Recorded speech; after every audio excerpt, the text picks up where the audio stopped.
Бәріңе сәлем достар, видео басталмай тұрып арнаға тіркеліп кетулеріңізді сұраймын. Сіз үшін бұл 1 минуттық нәрсе, ал біз үшін 100 000 оқырманға жетуге үлкен қадам. Ал біз бастаймыз. Кажется, я люблю тебя. Бүгін біз 2013 жылғы шыққан «Тепло наших тел» фильміне талдау жасайтын боламыз. Бұл әуежайда 8 жыл бойы тек зомбилер өмір сүріп келеді. Олар ештеңе сезбейді және олардың тамырларында бір тамшы қан жоқ. Зомбилер өткен өмірі туралы ештеңе білмейді. Олардың арасында ойлау қабілетін сақтаған бір ерекше үлгі бар. Алайда жігіттің есінде тек жалғыз нәрсе, ол өз есімі. Есімі R әріпінен басталады. Зомбилердің өзгеруінің соңғы кезеңі бұл қаңқалар. Бұлар тек адамдарды жеу ғана біледі. R ұшақта тұрады. Онда ол жиі музыка тыңдайды. Жігіттің ең жақсы досы бар. Оның есімі M. С ним кряхтим и странно смотрим друг на друга.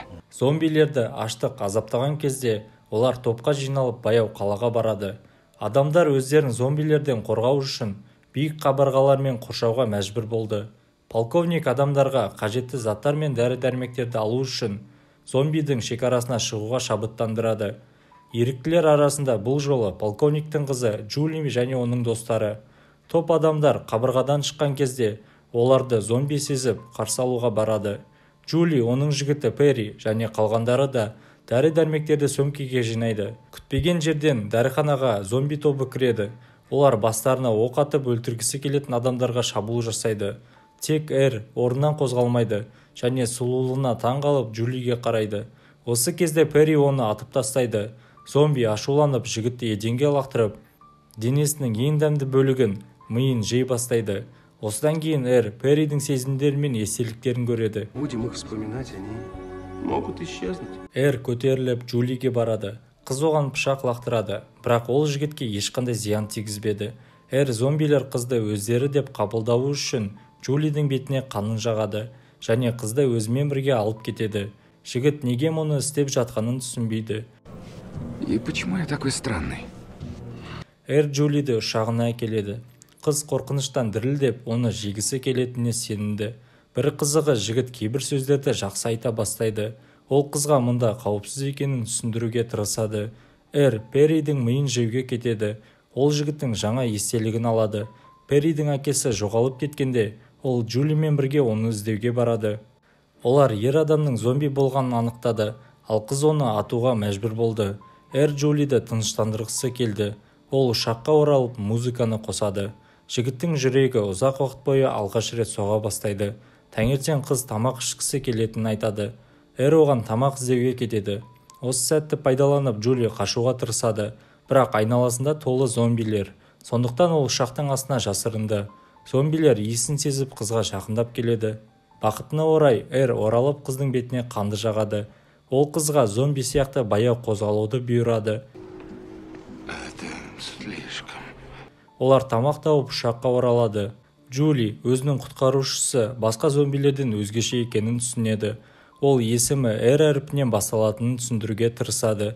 Содан кейін қыз оны жай ғана R деп атайды. Я могу звать тебя R? Жігіт қызбен қоштасқысы келмейді. Сондықтан ол қауіпсіздік үшін қабырға артында бірнеше күн күту керек деп өтірік айтады. Джули келіседі және R-дің уақыт өте келе адамға көбірек ұқсап бара жатқанын байқайды. Олар көлікті тауып, қыз жігітке оны басқаруға үйретеді. Обе руки на руль, приятель. Екеуі бірге жақсы уақыт өткізеді. Олар музыка тыңдап әртүрлі ойындар ойнайды. M досының ұшаққа адамды әкелгенін түсінді. Ол бірнеше зомбилермен Джулиге шабуыл жасайды. R уақытында пайда болып, қызды достарынан құтқарады. M адамды қорғайтын досына таңдана қарайды. Бұл айқай-шу қаңқаны оятады. Ол баяу зомбилерге қарағанда жылдам жүгіріп жұпты қуа бастайды. Олар қашып үлгерді, бірақ тағы 3 қаңқа олардың алдынан шықты. Едем со мной. M екеуін көлікке апарады. Мұнда оларды зомби тобы байқайды. Джули қорқып жігіттің қолынан ұстады. Зомбилер бір нәрсені сезіне бастайды және ешкім қызға тиіспейді. Жұп көлікке отырып қабырға жаққа жол жүреді. Жолдың жартысында қатты жаңбырдың салдарынан олар түнді үйлердің бірінде өткізуге шешеді. Джули ескі камераны табады. Улыбочку. M мен басқа зомбилер жұпты көргеннен кейін жүректері соғыла бастайды. олар бір нәрсені сезіне бастайды және өткен өмірлерін біртіндеп есіне алады. Қаңқалар зомбилерден адамдарды сезе бастайды. Терезеден Джули әкесі мен әскери адамдар аймақты аралап жатқанын көреді. Егер қыз далаға шықса, әкесі Эрді көріп оны бірден атып тастайтынын түсініп, Джули үйден шықпайды. Джули төсекке жатқанда жігіт Перриді жегенін мойындайды. Ол қыздан кешірім сұрап, досының сағатын береді. Бұл жаңалықты естіп қыз ренжиді. Түнде Эр бірінші рет ұйықтап қана қоймай, ол Джули мен оның достары туралы түсті көреді. Таңертең оянғанда ол қыздың онсыз кетіп қалғанын түсінді. Жігіт қыздың суретін өзімен бірге алып үйіне қарай бара жатады. Джули кедергісіз қабырғаға жетті. Оны әкесі қарсы алды. Жаңбыр басталған кезде Эр мұздай бастайды. Таң қаларлық, өйткені зомби жылу мен суықты сезбейді. Жігітті Эм басқа зомбилермен қарсы алды. Досы қаңқалар оларды қуып шығарғанын түсіндірді. Оның айтуынша, ол сондай-ақ түс көрді және басқаларында да жүректері соғыла бастады. Эр зомбилерден Джулиді табуға көмектесуді сұрайды. Олар келісіп бірге қабырғаға барады. Перридің елестерін қолдана отырып, жігіт адамдар әлеміне қауіпсіз кіретін жолды табады. Ол Джулидің үйіне жетіп, қызды далада күтуді шешеді. Осы уақытта Джули ішіндегісімен бөлісе бастайды. Ол Нораға зомбимен танысу туралы айтады. Ол тіпті біртүрлі жігітті сағындым дейді. Я бы уже полезла гуглить, что это с тобой такое. Нора төсекке жатқанда Джули балконға шығады. Эр қызды көріп шақырады. Джули оған мұнда қауіпті деп жауап береді. Нора шуды естиді және ол балконға шығып зомбиді көреді. Содан кейін Джули жігітті ішке кіруге шақырады. Эр көптеген зомбилер адамдарға айнала бастағанын және көп ұзамай тірі әлемге орала алатындығын айтады. Қыздар бұл туралы әкесіне айту керек дейді. Бірақ егер ол жігітті осы түрде көрсе, оны бірден атып тастайды. Сондықтан қыздар макияждың бірнеше қабатын жағып, үшеуі полковникке барады. Әкесі зомби мен қаңқалардың ордасы қабырғаға қарай бет алды дейді.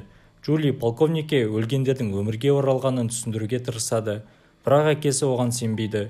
Эр араласқысы келді, бірақ полковник оның зомби екенін бірден түсінді. Полковник оны атып тастамақшы болды. Осы кезде Мылтық пен Нора пайда болып, достарының қашуына көмектесті.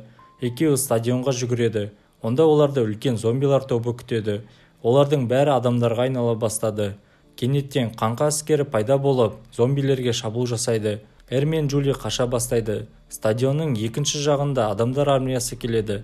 Зомбилер сарбаздарға қаңқалармен күресуге көмектеседі. Жауынгерлердің зомбилердің жау емес екенін түсінеді. Эр мен Джулиге екі қаңқа шабуыл жасайды. Жігіт құбыжықтарға тойтарыс береді. Әскерлер ішке кірген кезде олар зомбилердің қаңқалармен күресіп жатқанын көріп, кімге ататындығын түсінбейді. Зомбилер адамдардан көмек сұрайды және сарбаздар зұлым құбыжықтарды жоя бастайды. Эр мен Джулиді қаңқалар қоршап алғанда, жігіт қызды құшақтап үлкен биіктіктен өзіне барлық соққыны алып бассейнге секіреді. Бақытына орай Эр тек тірі қалмай ақырында адамға айналды және жұп нәзік сүйісті. Полковник жігітті өлтіргісі келді, бірақ қыз оны денесімен қорғайды. Эрдің денесіндегі жарадан қан кете бастайды. Дегенмен зомбилерде қан болмайды. Жауынгерлер мұны көріп, қаруын түсіре бастайды. Полковник жауынгерлерге, зомбилерге қол тигізбеуге бұйрық береді. Ол қыз бен жігітті өзімен бірге алып кетеді. Зомбилер мен адамдар бірлесіп, қаңқалар армиясын жояды. Қалған құбыжықтар көп ұзамай аштықтан өледі. Зомбилер қайтадан өмір сүруді үйренеді, ал адамдар оларға көмектеседі. Эр өзінің өткен өмірін еске алғысы келмейді. Себебі ол жанындағы Джулимен бірге бақытты. Уақыт өте келе қабырға бұзылып, екі әлемнің шекаралары жойылды. Достар, махаббаттың күші деген осы. Фильмнің ұнаған сәттерін комментарияға жаза кетіңіздер. Сіздермен болған Киношоу арнасы келесіде кездескенше.